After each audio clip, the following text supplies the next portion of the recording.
Well, good morning and welcome to social legislation policy. And I just have a few upkeep information to give to you. We are now starting our review of these chapters, and we have already done chapter 1. Today we will do chapter 2. I also have some good news to relate to you, and that is I will be teaching in summer 2 social research methods. You need to contact the registrar and let them know that you are aware that course is being offered and that you would like to take it. If you're a social work major, you need this course if you have not already taken it in your major. If you're a sociology major as well, you need this course because it is part of your major course requirements. If you're in criminal justice, you will need this course as an elective. If you have not gotten your 2 electives in the social sciences and you're in criminal justice, you need to take this course. This is a 3-hour course, and this will help you with your electives in criminal justice. However, if you are a sociology major or a social work major, you need this course because it is required in your major. And so now I want to say welcome to all of you, and we're about to get started with our review. We're doing review week. This is our review week, and we're doing the lectures here. And so we reviewed on Tuesday chapter 1, and now we're going to review chapter 2 lecture. So you need to also get your information into me ASAP. I need your PowerPoint presentations. Most of you have done this already, and now I will be getting ready to grade those papers. And so please get your presentation in, upload it in JIX. If you have any problems with uploading it, please do not hesitate to contact me. You can text me at area code 318-470-2608. Let me know who you are and that we can work through guiding you and uploading this in our JIX system in coursework.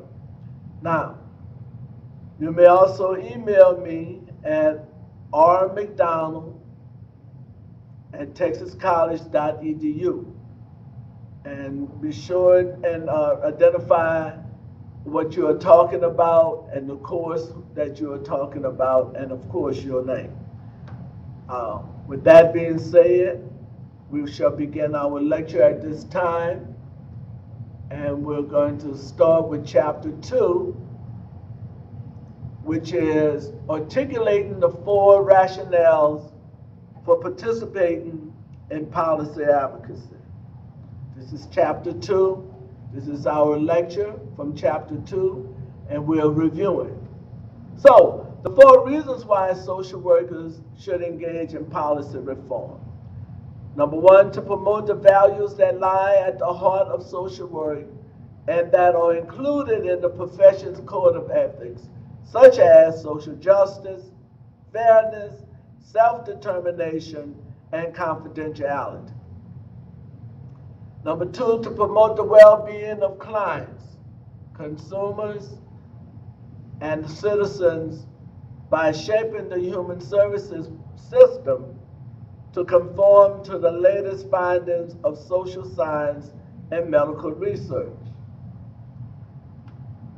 Number 3, to create effective opposition to groups and citizens that run counter to the NASW Code of Ethics and to the well-being of clients, consumers, and citizens, and to put pressure on decision makers to approve and retain policies that advance citizens' well-being.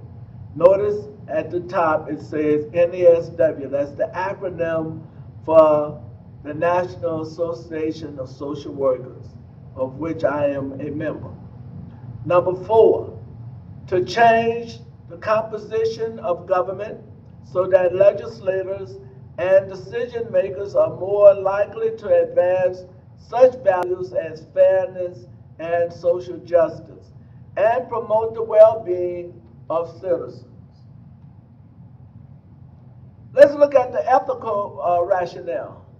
The benefits or the benefice is a moral imperative to enhance clients' well-being. All professionals are morally obligated. Notice it says all professionals are morally obligated to use benefice to advance their clients' well-being.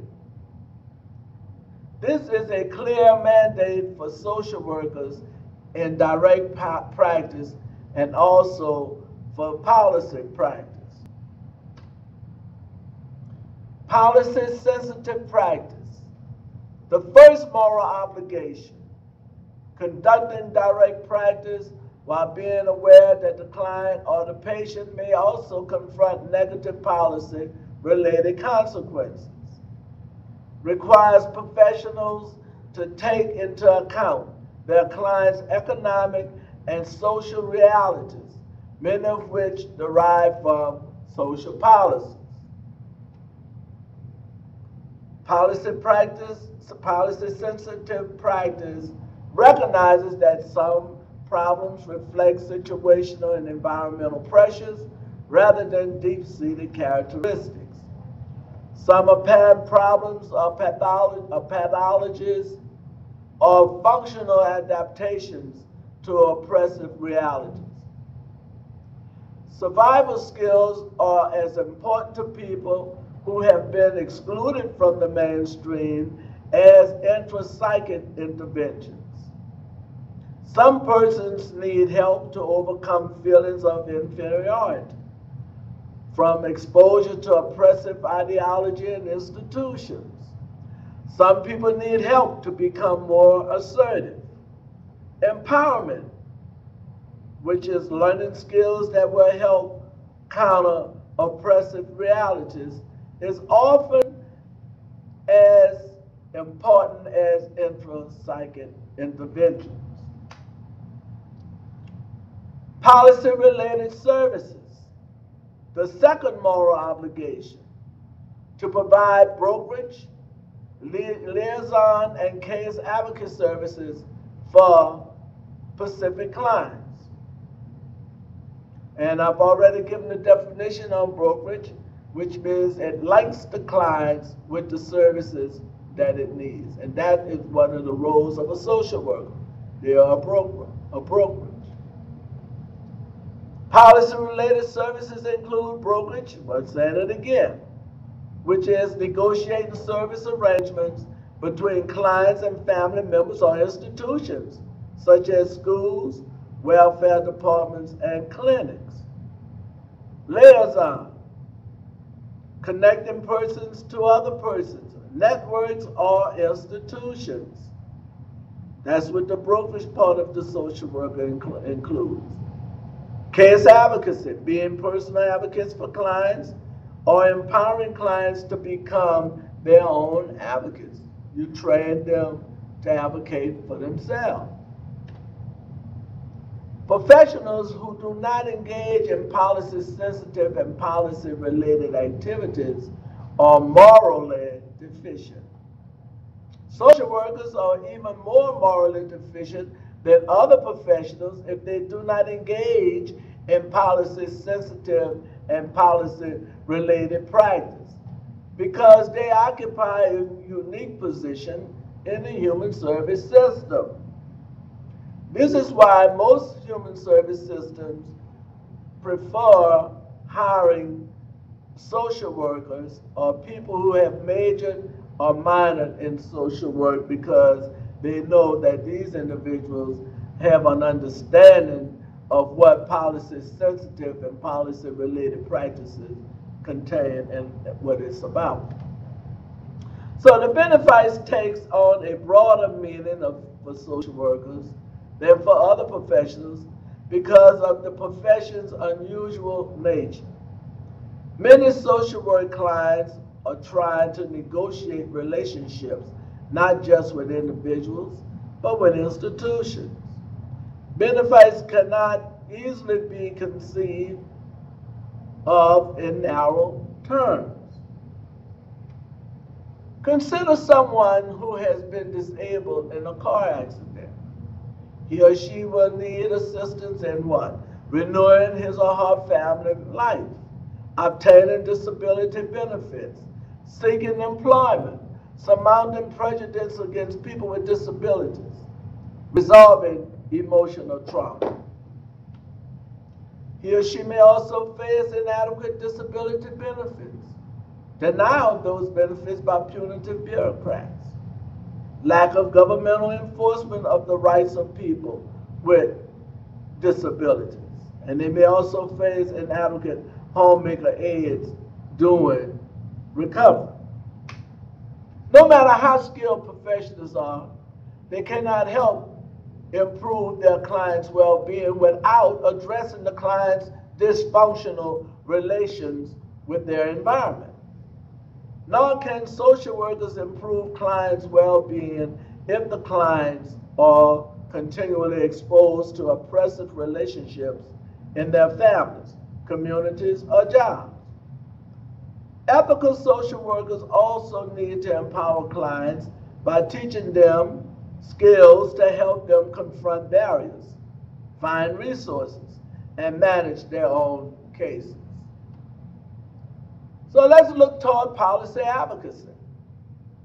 Policy advocacy seeks to advance ethical principles, falls in the domain of all, and notice it's in bold and capital letters, in the domain of all social workers, no matter what their role in the human services system. More than most other occupations, social workers or social work serves stigmatized populations. Because of their relative lack of power and because of societal discrimination, these groups most need assistance from government laws, regulations, and programs. Their powerlessness makes them vulnerable to whims of the broader electorate, government budget cuts, and the backlash in the general public's attitude toward social programs. Were social workers not to serve as policy advocates for these populations, they would risk the moral charge of not caring about them. No matter how skillful, policy-sensitive, and policy-related direct service assistance cannot compensate for inadequacies in the broader society. Without policy advocacy, the social work profession becomes, in effect, an apologist for existing institutions rather than a force for social reform. So let's look beyond the benefits.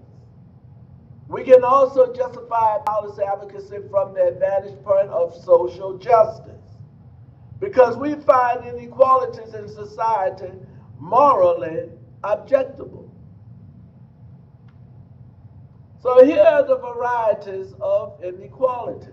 Number one, we can analyze the current status of groups of American citizens on an array of dimensions, such as housing, income, neighborhood amenities, and health.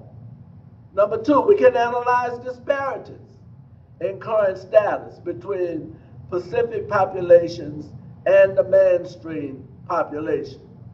Number three, we can analyze the disparities among citizens by access to opportunities such as education, health services, assets, networks, and rights. So when inequalities violate ethical standards, What degree and kinds of inequalities are morally objectionable? At what threshold or degree is inequality morally objectionable? Why is inequality objectionable, if at all? What kinds of policies should be used to reduce inequalities? We can look to philosophers like John Rawls in his book, A Theory of Justice. Try to imagine society's internal arrangements through a veil of ignorance, where our personal income and opportunities are not known to us. We will conclude that society should allow only those inequalities that will preserve or further the common good of society. We would not want to take a chance on being stuck in the lower reaches of a relatively egalitarian society. Similar to the golden rule, do unto others as you would have done to you. If we would not want to live in areas without adequate health care and other amenities, we have a moral duty to try to improve the lot of other persons who experience inequality. Other arguments for reducing inequalities. Number one, the economic argument. Extreme inequalities produce undesirable economic effects on the nation. Number two, the undesirable social consequence argument. Vast disparities in status and opportunities lead to alienation and induces vulnerable groups to improve their lot through crime and drug dealing, which harms the neighborhoods and the broader society. Number three, the common good argument. If society fails to fund quality schools and infrastructure, for example, it jeopardizes economic growth and alienates persons who believe they cannot improve their lives. Policy advocacy for vulnerable populations. Neither prize things nor inequalities are randomly distributed in the population. Our goal should be to move toward a situation where economic resources and opportunities are randomly distributed in society rather than existing disproportionately in specific outgroups. We should also work to ameliorate such inequalities, both by getting these outgroups more and better services in specific agencies and by seeking changes in local, state, and federal policy. We can use benefits and social justice to support such efforts, but we also can draw on the doctrine of fairness. Example, Head Start. We should support the program because it enhances fairness by giving low-income, I want to say low-income children. It says African-American children, but it's not just African-American children. They're just low-income children who qualify. The educational, health, and child development services many white middle-class families have long taken for granted. Expanding Head Start hardly reduces societal inequalities on a grand scale, but it does reduce some of the inequalities of low-income children. The doctrine of social justice sometimes leads to painful predicaments. Example, affirmative action. To decrease a specific vulnerable population's inequalities, we sometimes must take away opportunities from a privileged group, such as white males. The doctrine of social justice dictates a random distribution of problems, such as unemployment or lower paying jobs.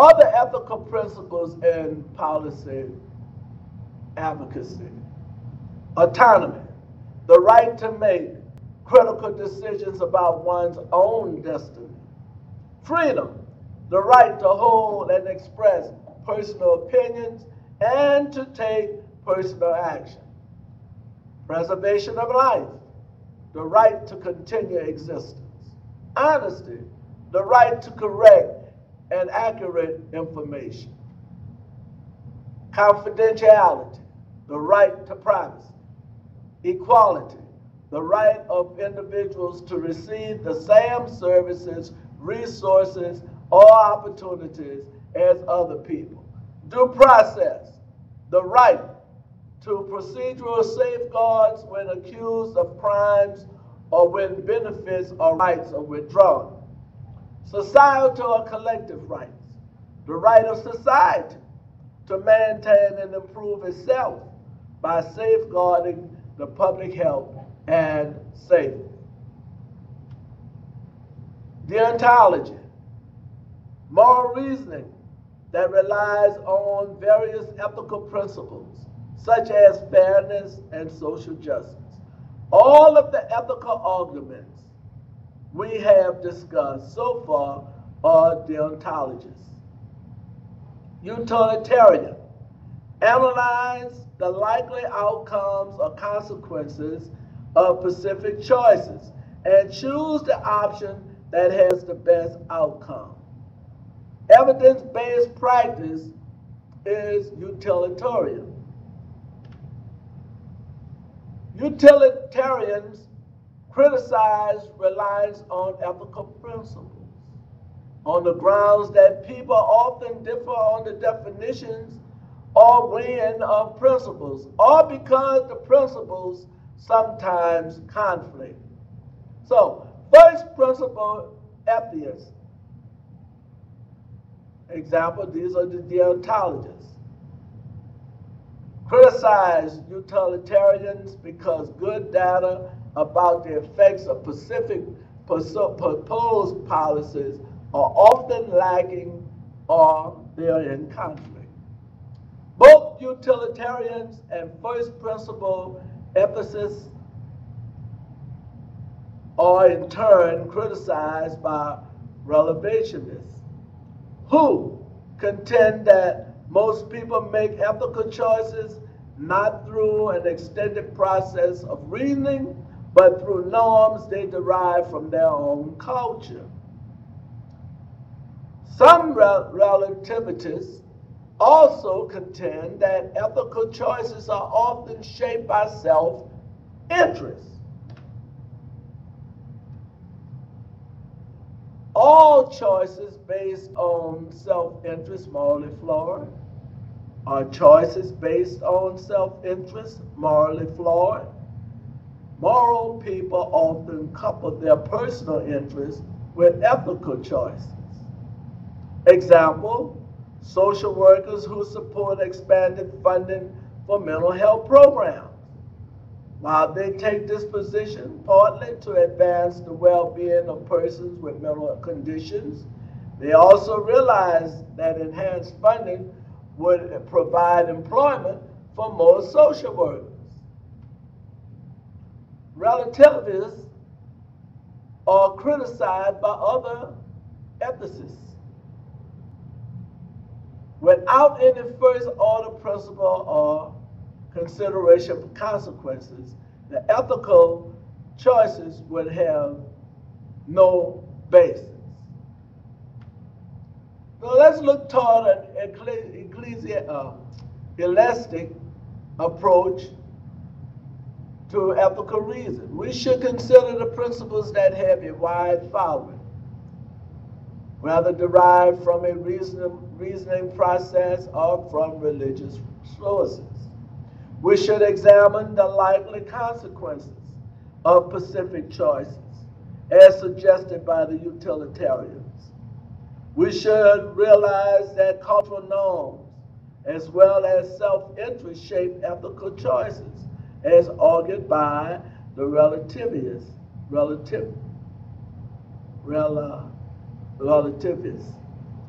We should not ignore practical considerations, such as the political feasibility of specific options.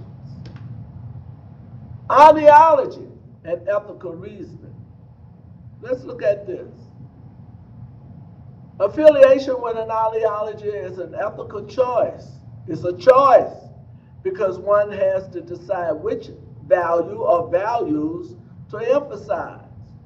This choice has important consequences for the well-being of citizens. No one can be wholly objective when discussing policy issues. Social workers' policy choices should be shaped by values as defined in the National Association of Social Workers Code of Ethics, the acronym NASW.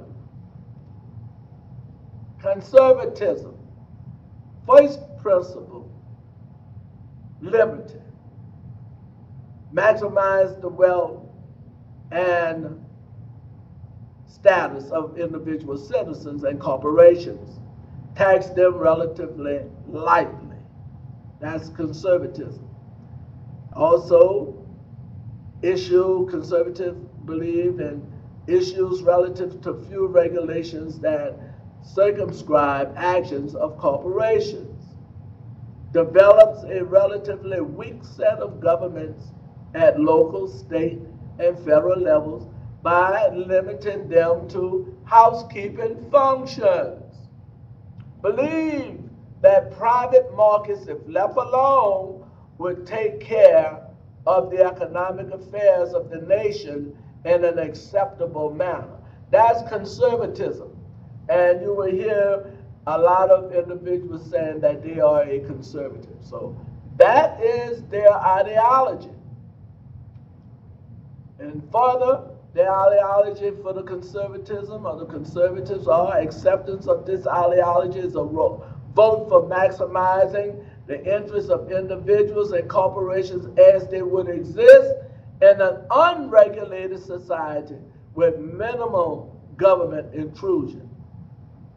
At this time, our government is headed by a lot of conservatism. The Republican Party is headed by a lot of conservatives, and they state they are conservatives, and this is what their belief is.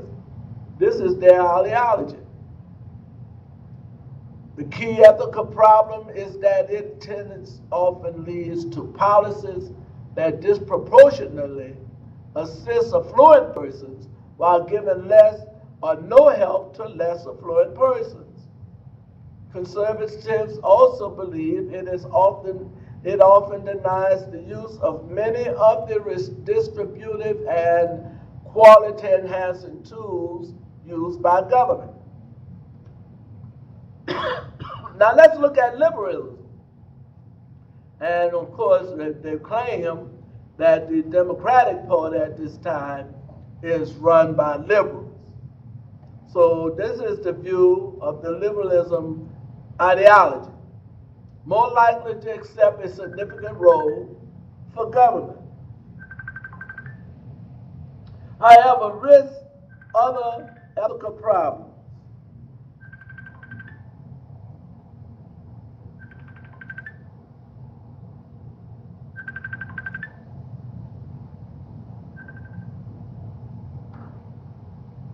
Sometimes support social policies that have been ineffective, such as large urban housing projects. Like conservatives, liberals have also been brought off by corporate contributions and sometimes succumb to public opinion, even when it runs counter to deeply held benefits. The analytic rationale for policy advocacy. Advocates should support those policies that are supported by social science and medical research, as well as research by economists. This is an extension of the utilitarian emphasis on the role of research in shaping policy choices. So here's the analytic rationale. Examples: schizophrenia. Research in the past 40 years demonstrated that schizophrenia is a complex phenomenon that is not caused by a mother's behavior, but rather by genetic and physiological causes. Further, research showed that the long-term incarceration of people with schizophrenia is harmful and wasteful. In coming years, research findings should reveal that kinds of services and living arrangements that are helpful to schizophrenic people. Even these will come to naught if policies and funding do not allow or implement them. If policy advocates wish to advance their clients' or patients' interests, they must change those policies and treatments that research demonstrates are harmful or ineffective. When less expensive approaches are found to be as effective as or more effective than more expensive approaches, they should favor them to save consumers and taxpayers resources. So here's the controversy about research. It is incorrect to assume that policy advocates armed with the latest research can easily modify all policies. Politicians, bureaucrats, and administrators often choose to ignore research findings that conflict with their own ideology, their self-interest, or their customary practice. Research can be misleading, simplistic, or erroneous for a variety of reasons and must be used with caution. Researchers may make technical errors in their collection and analysis of data. They may overestimate the effects of certain variables because they have excluded other factors they ought to have considered. They may misinterpret their data. Researchers' ideology may shape not only their research, but their policy conclusions. Different researchers often reach divergent conclusions, which sometimes leads to conflict. Case in point, global warming. Some researchers say that we are warming. Other researchers say that's nonsense. And so they are different in their opinions, and a lot of them are falsifying reports, as I said before, to benefit their own belief and ideology. Policy advocates should what? Engage in policy debates about the divergent conclusions, take sides, stating why they believe certain research findings are preferable to others, decide which researchers' data and conclusions are most meritorious, become advocates for those policies that rest on them rather than on non-meritorious research. Policy rationale for policy advocacy. Policy advocacy is needed because what? Number one, policy choices that advance fairness and social justice in American society frequently do not receive a fair hearing because the political system is rigged against the poor, oppressed, and powerless groups. Powerful interest groups often wish to sustain the status quo or even to roll back social reforms. Policy advocacy is needed because, number three, politicians who are pledged to restrict the role of government when social programs and regulations are needed to redistribute wealth and to protect oppressed groups often control pivotal offices or processes a majority in legislative chambers. Number four, special interests and wealthy individuals usually provide the bulk of campaign funds for the legislators of both political parties and often receive policy concessions in return for their contributions. Policy advocacy is needed because, number five, public opinion is not necessarily receptive to needed reforms. Number 6, there is a moderate to conservative bias in public opinion, which is accentuated by the disinclination to vote of millions of poor people. Example, the party of non-voters. Number 7, policy advocacy is needed because if Americans who favor social justice or fairness fail to participate in the political process, they risk increasing the extent to which the political process is screwed against social reforms. Number 8, persons opposed to social justice love the political vacuum created when other people do not participate in the political process. Please vote. You need to vote. A lot of people say their vote don't count, but your vote does count.